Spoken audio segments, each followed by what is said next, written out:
رمضان في مصر مش مجرد شهر في السنة، ده حالة وتفاصيل مش موجودة في أي مكان تاني في العالم. والنهاردة هنجاوب على سؤال واحد ب100 إجابة: ليه رمضان في مصر حاجة تانية؟ الصلاة والسلام عليك عليه الصلاة والسلام. يا سيدي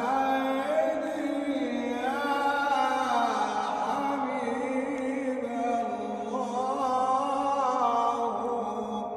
صلى الله عليك. بيقولوا رمضان في مصر حاجة تانية، والكلمة دي مش مبالغة، دي حقيقة بنعيشها في كل تفصيلة. رمضان عندنا هو حالة حب جماعية، حالة وصل مفيش زيها، وعشان كده هنقول 100 سبب ليه هو فعلا حاجة تانية.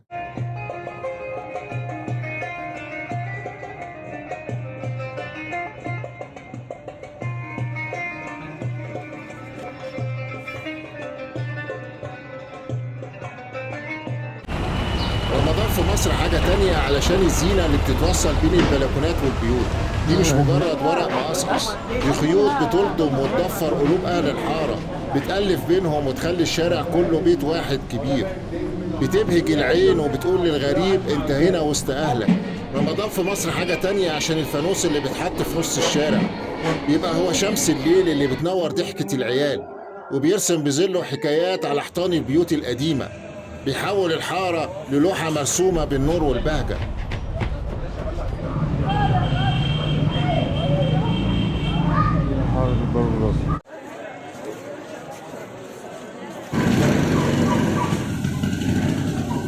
رمضان في مصر حاجة تانية عشان ريحة البخور اللي بتطلع من المحلات وقت العصر كأنها بتغسل روح الشارع وتهيئه لاستقبال ضيف غالي، ريحة بتطبطب على القلب وتفكرك ببيوت زمان وجمعة الجدود.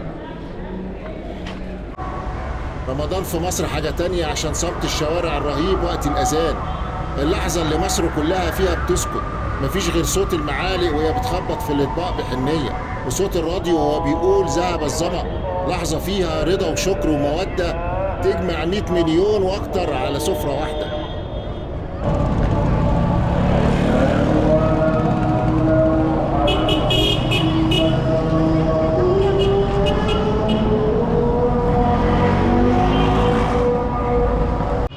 رمضان في مصر حاجة تانية عشان طبق الجيران، الطبق اللي بيلف العمارة كلها، بيبدأ من شقة في الدور الأول وينتهي في الأخير، وهو شايل حتة من نفس كل ست بيت، طبق بيأكد إن اللقمة الهنية ما تحلاش غير لما تتقسم.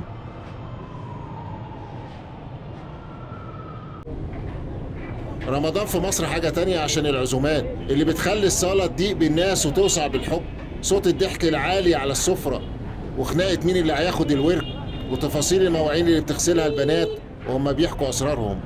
رمضان في مصر حاجة تانية عشان صوت الشيخ رفعت اللي بيمشي في الشوارع زي نسمة صيف باردة، صوته اللي محفور في الذاكرة كأنه بصمة صوت لرمضان نفسه، بيرجعنا لزمن كان فيه كل حاجة أهدى وأجمل.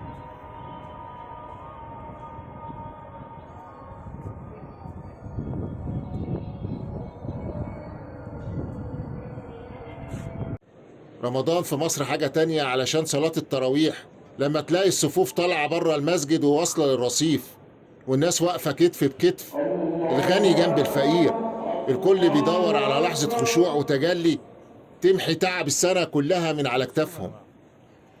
بسم الله الرحمن الرحيم الحمد لله رب العالمين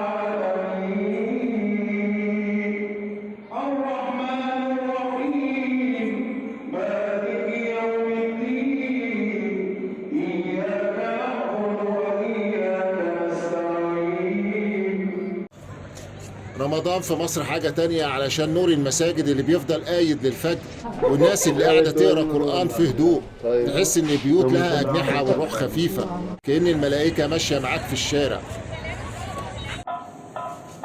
رمضان في مصر حاجة تانية عشان المسحراتي وصوت طبلته اللي بيصحي فينا ذكريات الطفولة، نداء يا نايم وحد الدايم اللي بيحسسك إن الليل لسه فيه بركة، وإن في حد مخصوص جاي عشان يندع على اسمك ويفكرك إن الفجر قرب. يا سلام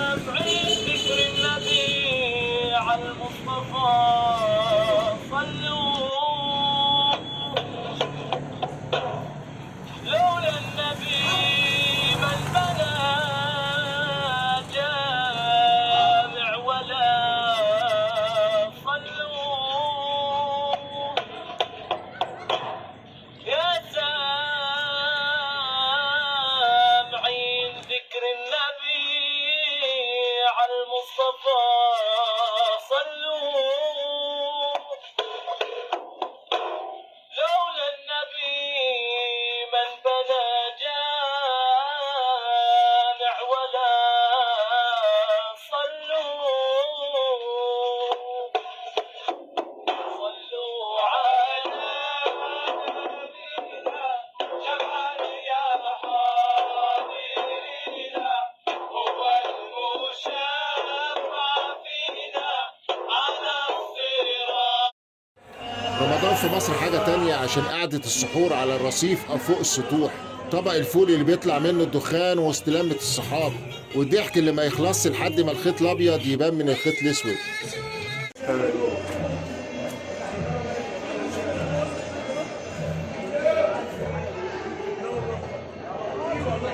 رمضان في مصر حاجة تانية علشان الفانوس الصاج والفانوس النحاس. أول ما تدخل شارع تحت الربع كده تحس إنك دخلت زمن غير الزمن.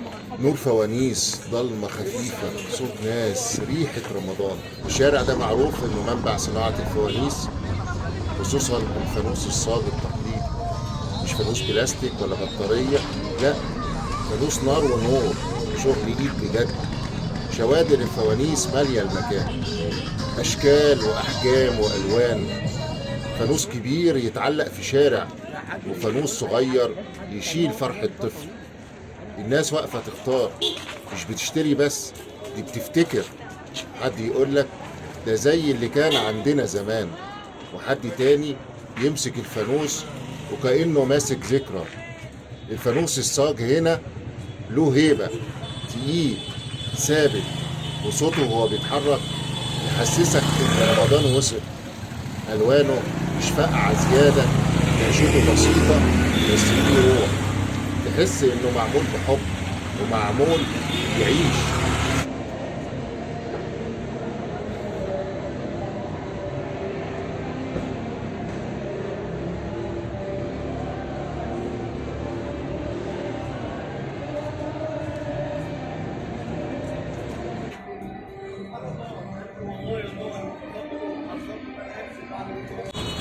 علشان مآذن القاهرة اللي بتتعانق وقت المغرب كأنها خيول من نور بتستعد لسباق الذكر.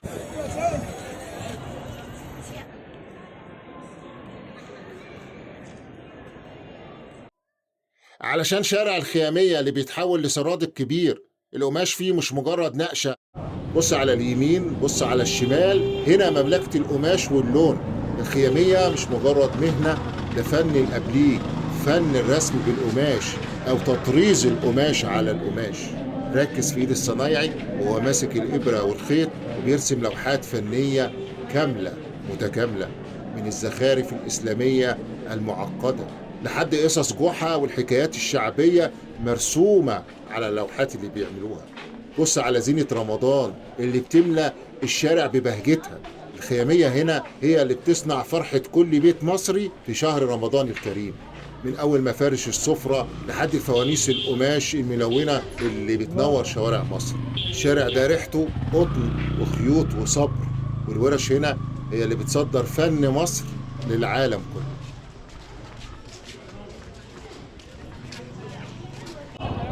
علشان بوابة المتولي وهي حرسا أحلام الناس، والزحمة تحتها بتحسسك إن الزمن وقف عند عصر السلاطين.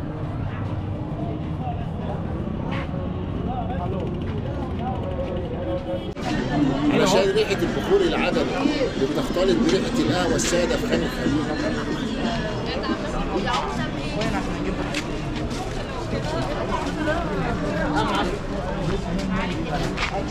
علشان مدفع الإفطار اللي بيضرب من القلعة، صوت بيزلزل الأرض بكرامة وتاريخ، ويقول للصايم آن الأوان.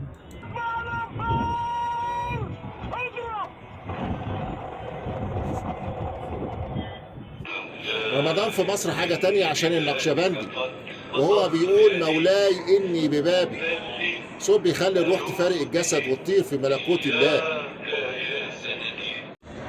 علشان صلاة القيام في السيدة ومدد رئيسة الديوان اللي بيملى المكان سكينة. علشان دعاء ليلة القدر لما تلاقي الملايين في المساجد، صوت آمين بيهز جدران المدينة وتفتح أبواب السماء. نستغفرك اللهم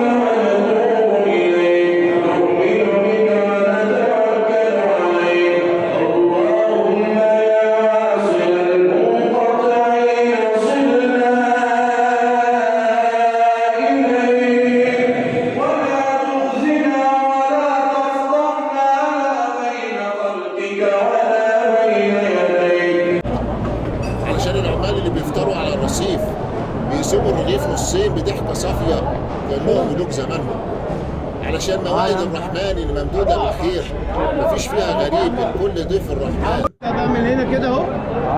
ماشي كمل. واحد كمل انت بقى. حاضر حاضر.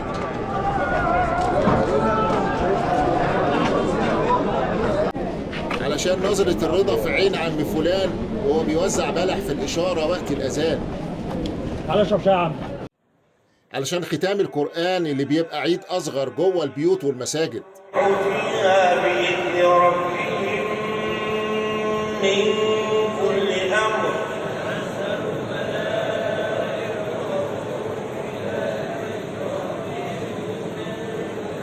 سلام هي حتى مطلع الفجر. ليلة الرؤية وفرحتها كحك العيد اللي بنبدأ نحضر له في العشر الأواخر. ريحة المحلب والنشادر.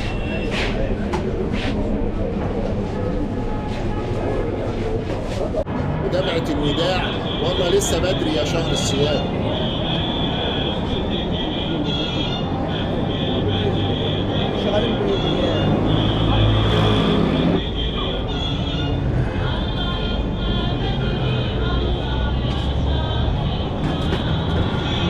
رمضان في مصر هو الحالة اللي مهما سافرت ولفيت هيفضل قلبك مربوط بخيط زينة في حارة مصرية قديمة.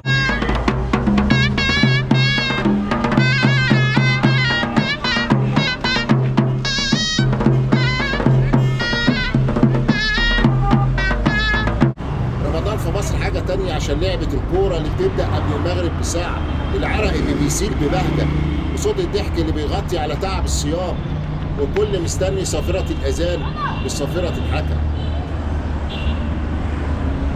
رمضان في مصر حاجة تانية عشان فرشة البلح في السيدة زينة، أهرامات من التمر مرصوصة بهندسة ربانية، والناس بتنقي البلحة الناشفة وهي بتخطط لعزومات الشهر كله.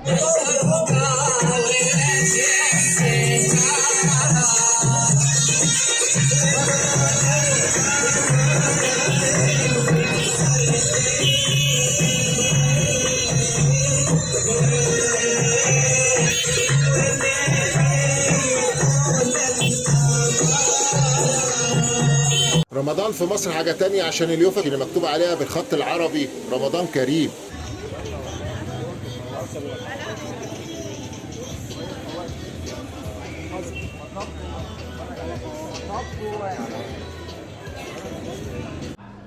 رمضان في مصر حاجة تانية عشان العالي بتجمع الفلوس عشان يشتروا الزينة. الدرس الأول في الانتماء يبدأ من قرش بيتحط فوق قرش عشان الشارع ينور.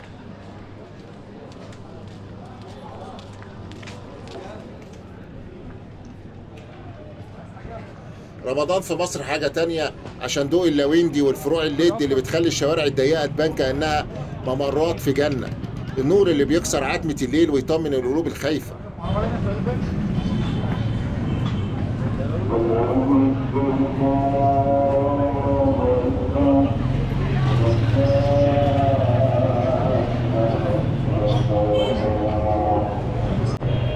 رمضان في مصر حاجة تانية عشان لحظة الصمت الرهيبة وقت الأذان، اللحظة اللي مصر كلها فيها بتسكت، مفيش غير صوت المعالق وهي بتخبط في الأطباق بحنية، وصوت الراديو وهو بيقول ذهب الظمأ وابتلت العروق، لحظة رضا وشكر جماعية. رمضان في مصر حاجة تانية عشان ريحة التقلية اللي بتطلع من الشبابيك وقت العصر، ريحة بتعمل كنترول على المشاعر وتعرفك إن ست البيت بتبدع عشان تسعد اللي بيحبوها.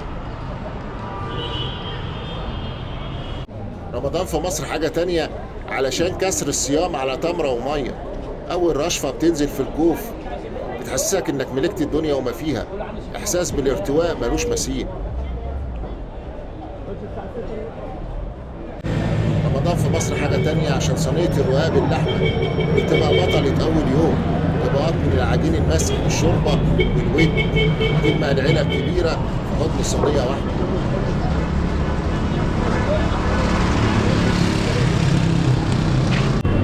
رمضان في مصر حاجة تانية عشان الرصوص اللي بيتباع في أكياس بلاستيك مربوطة بأستك، والراجل اللي لابس الطربوش وبيرن الصاجات، نغمة هي أيقونة العطش اللي هينكسر. رمضان في مصر حاجة تانية عشان الصوبيا اللي لونها أبيض زي قلوب الناس، والخشاف اللي غرقان في قمر الدين، وكتير ألوان وطعم بيصالحك على تعب اليوم كله. رمضان في مصر حاجة تانية عشان موائد الرحمن اللي ممدودة طول الشارع. الغني بيخدم الفقير بحب، والفقير بيدعي للغني بصدق. مشهد بيدوب الفوارق الطبقية في طبق فول وحتة لحمة.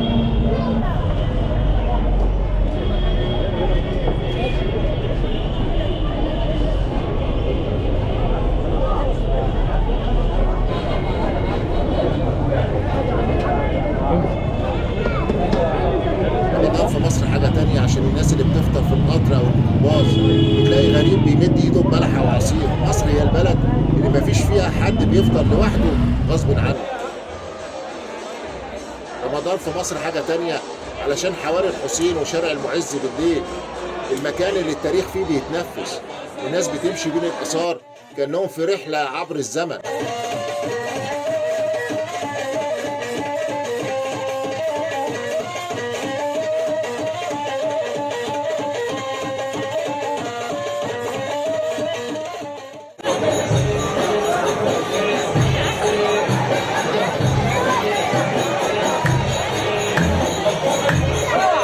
شو طيب طيب يا عم. حبيبي عامل ايه؟ حبيبي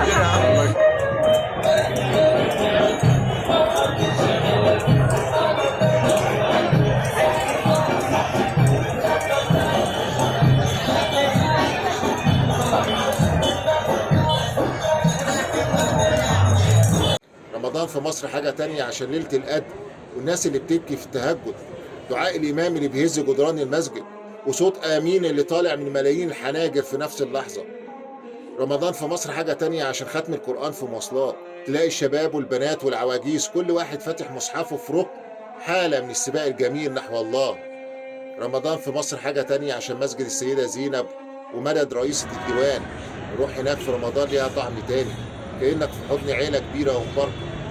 رمضان في مصر حاجة تانية عشان الهدوء اللي بينزل على مصر بعد صلاة الفجر، وقت تسابيح السحر، لحظة صفاء بتغسل الروح قبل ما تبدأ يوم جديد.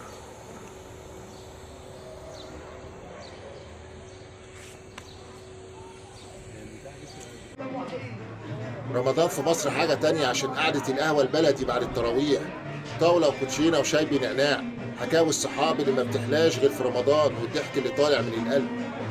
رمضان في مصر حاجة تانية عشان شوارع القاهرة اللي بتبقى مدينة النور الحقيقية، المحلات اللي فاتحة لحد الفجر، وحركة الناس اللي بتخليك تحس إن الليل هو النهار الحقيقي. رمضان في مصر حاجة تانية عشان خروج العيلة لشراء لبس العيد في نص الشهر، زحمة المحلات وفرحة العيال وهم بيقيسوا الهدوم الجديدة، إحساس بكرة اللي دايما أجمل. رمضان في مصر حاجة تانية عشان القطايف اللي بتتحمر في الزيت وتتحط في العسل، صوت طشة العسل فيها هو أجمل سيمفونية حلويات في العالم. رمضان في مصر حاجة تانية عشان قعدة البلكونة وقت السحر، والهدوء اللي بيبدأ يزحف على البيوت، ومراقبة النور وهو بيبدأ يشق عتمة الليل. رمضان في مصر حاجة تانية عشان كلمة رمضان كريم اللي بتتقال بصدق لكل واحد تقابله، دعوة مش مجرد تحية، بتفتح أبواب المحبة بين الناس. اهو يا صاحبي خد الناس، خد اهو رمضان في مصر حاجة تانية عشان ريحة الخبيث في بيوت الفلاحين وقت العصر، الفرن البلدي اللي بيطلع عيش مرحرح سخن يفتح النفس للصيام قبل الفطار.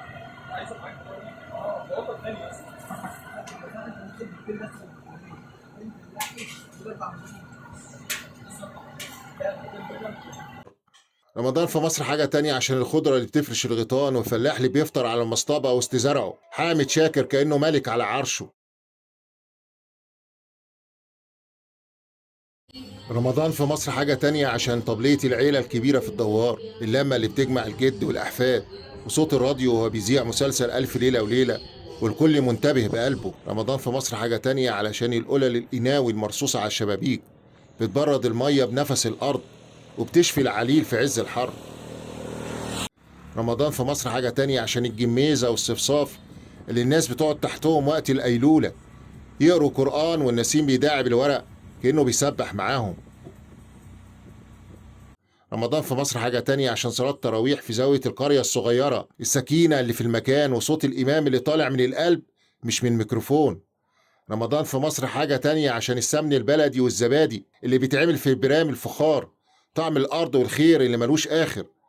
رمضان في مصر حاجة تانية علشان الشباب اللي بيلفوا بجرادل العصير والتمر في مداخل القرى يلحقوا المسافر قبل ما الشمس تغيب. رمضان في مصر حاجة تانية عشان العداية اللي بتشال فوق الرؤوس شايلة خيرات الأرض من جرجير وفجل وبصل أخضر، أساس كل سفرة مصرية أصيلة. رمضان في مصر حاجة تانية عشان سهر المصطبة بالليل تحت ضي القمر، حكاوي السيرة الهلالية وقصص الأنبياء اللي بتشكل وجدان العيال الصغيرة. رمضان في مصر حاجة تانية عشان اسكندرية والناس اللي بتفرش سحورها على كورنيش البحر بيبقى هو المسحراتي اللي بيوشوش الموج بالذكر والصفا. رمضان في مصر حاجة تانية عشان ريحة اليود الممزوجة بريحة الخبز السخن في مخابز بحر، خلطة ما يفهمهاش غير اللي ده عشق المدينة دي. رمضان في مصر حاجة تانية عشان الفوانيس اللي بتتعلق على سواري المراكب في المينا. رمضان في مصر حاجة تانية عشان صلاة العيد في الخلا قدام البحر، أول ضوء شمس بيلمس وشوش الناس وهي بتسلم على بعض بمحبة صافية. رمضان في مصر حاجة تانية عشان العيش والملح اللي بيحرم على المصريين يزعلوا مع بعض في الشهر ده. كلمة احنا في رمضان هي الدستور اللي بيصالح المتخاصمين. رمضان في مصر حاجة تانية عشان الشنطة اللي بتتحضر في السر وصدقة اللي بتطلع من ايد لايد من غير ما حد يشوف، جبر خواطر بيحل الدنيا. رمضان في مصر حاجة تانية عشان خناقة السواقين اللي بتنتهي كل سنة وانت طيب وقت المغرب، وغضب الصيام اللي بيدوب في لحظة حسابك. رمضان في مصر حاجة تانية عشان البكاء في صلاة التهجد، دموع بتغسل قلوبنا من غبار السنة وتحسسنا ان ربنا اقرب لينا من حبل الوريد.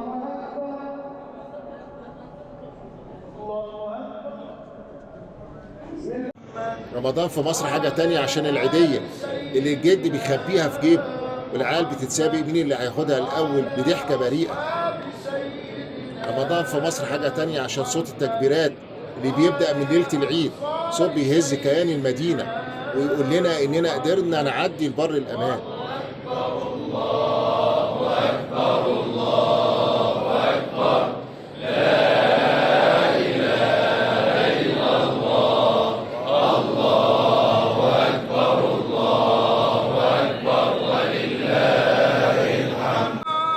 في مصر حاجة تانية عشان ملامح التعب الجميل على وشوش الناس يوم الوقفة، تعب فيه رضا وفيه فرحة بتمام النعمة.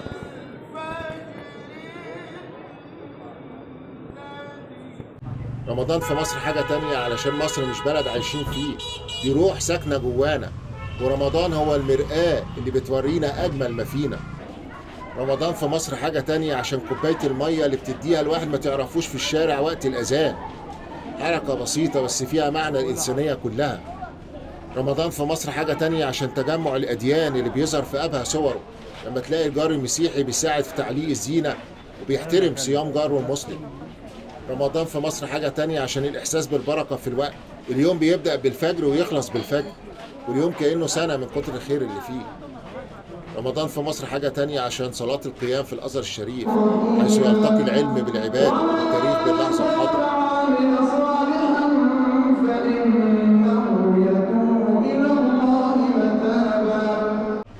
رمضان في مصر حاجة تانية عشان قهوة الفيشاوي وكراسيها الخشب اللي شايلة حكاوي أدباء وفنانين وعامة الشعب، لوحة فنية لا تتكرر.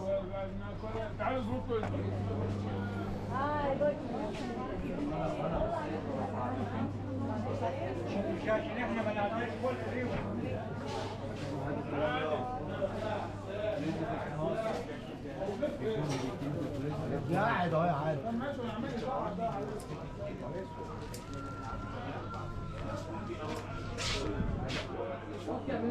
رمضان في مصر حاجة تانية عشان رنة التليفون كل سنة وانت طيب اللي بتجمع القرايب المهاجرين ببيوتهم في مصر وبترجعهم لذكريات الطفولة.